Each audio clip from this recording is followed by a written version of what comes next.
Earl is the first generation of my family that didn't grow up in poverty. Like, I am the first person in my family to graduate from college. Everybody behind me barely got out of high school. And so Earl's experience is a bit different than how I grew up and what I came to know and understand. And what occurred to me is that in the community I grew up in, the grid wasn't available to us. The path wasn't available. The road of prosperity wasn't available. So it wasn't even an option for us to step on or step off. We were off. That's it. We were just off. And what I like about my community is what we did with that. What we did with that was to try to be as helpful and united and caring of each other as we could. We knew at some level, and there is sort of this benefit of not being on the team, or, not like the one that's on the outside. And though we were on the outside, we knew it. So the question became, how do we take care of ourselves and each other to survive as much as possible? And it brings us to this notion that you had, Earl, about what community looks like. We knew that everybody had to win, or at least everybody had to eat, everybody had to have a roof over their heads, everybody needed to have medicine, the kids need to be watched out for, the elderly need to be taken care of, because none of us would get out okay if that didn't happen. We needed to do that. And that's the gift, I think, the larger culture lost, the larger society lost, because this is what we could have taught.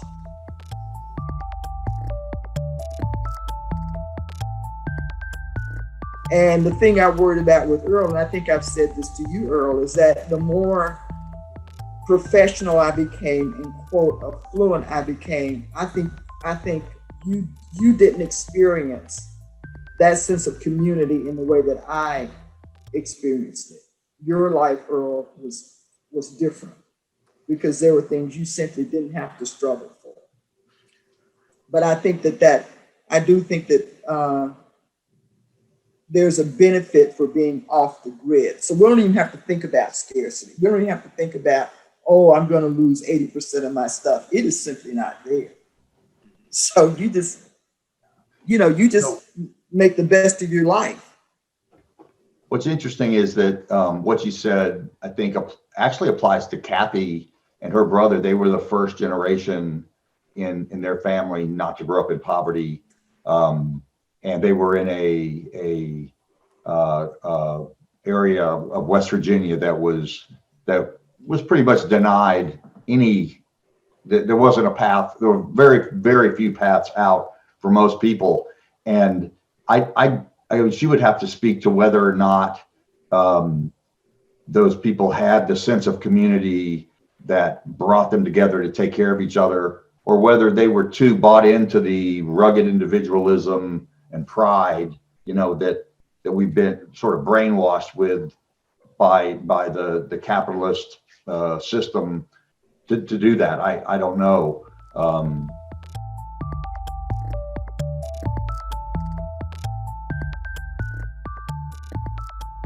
Did you ever read J.D. Vance's book, Hillbilly Elegy? Because it actually happens in West Virginia.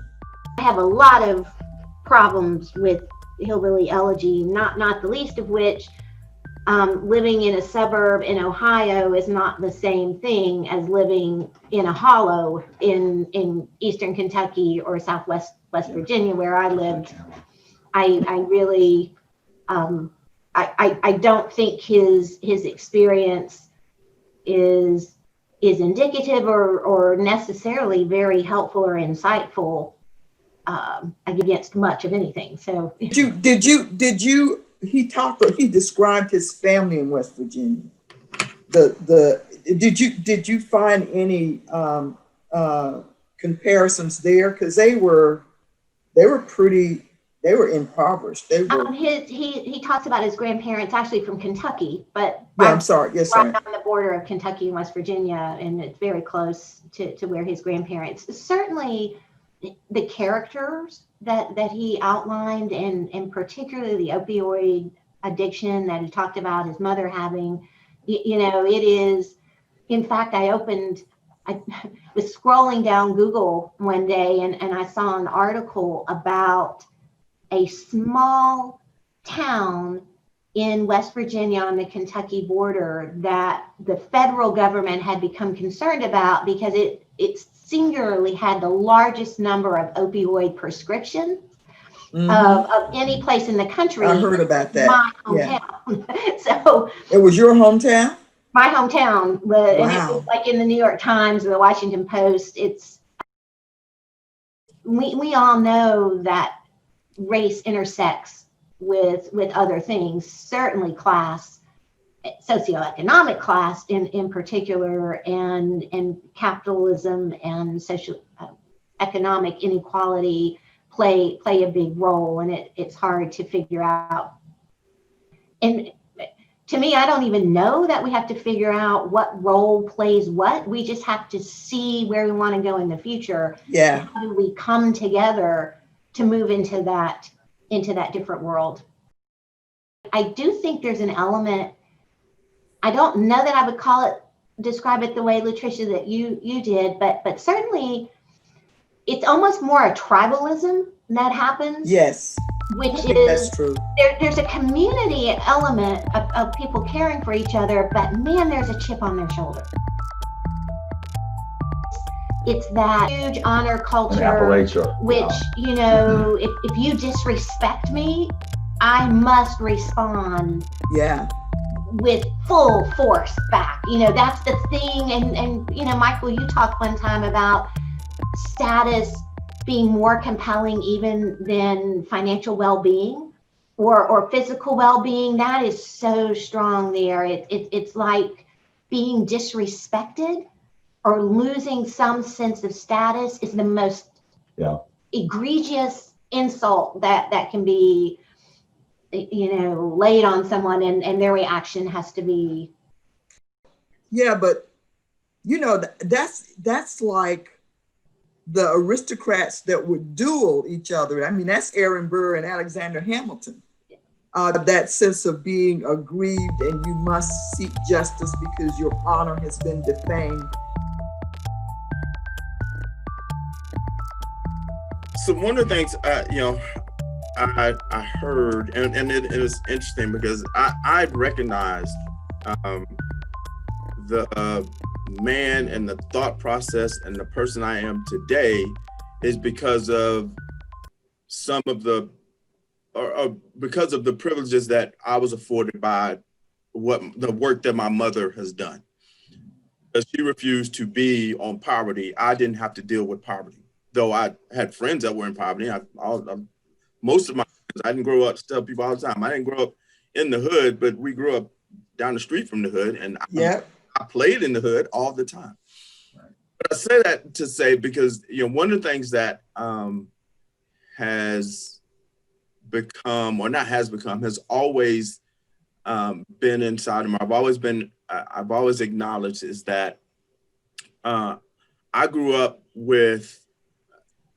understanding what it felt like to be in community, because I had a mom who operated in community, but also had a grandmother who never let us forget that, these things weren't, this wasn't the lifestyle that she had the opportunity to be a part of. And so she made it known that you take care of people that are close to you.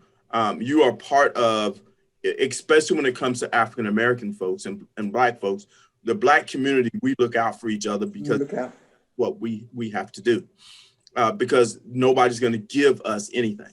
I am well aware that I did not have to grow up with the same challenges my grandmother did or my mom did. I worked for an organization that would not have allowed them to step in the door. And so I understand that. But I think that informs my thinking, because I want to take the values that come from my mom's experience of how Black community take care of each other and bring that to say, just like she was saying, that is what we're missing in this community. We need to take those values of taking care of each other and bring those into our more global society. So we need to take the small African-American community thought process and mind from back in the 50s, 60s, or 50s, 60s, 70s, before we got to the 80s. And we need to take that mindset to say, yeah, just because we have opportunities now, we need to make sure we look out for each other. But it needs to be expanded to, we need to look out for each other globally. It needs to be expanded to a more global community. If we can take that mindset, it helps us to start bridging the gap from where we are to where we hope to try to go.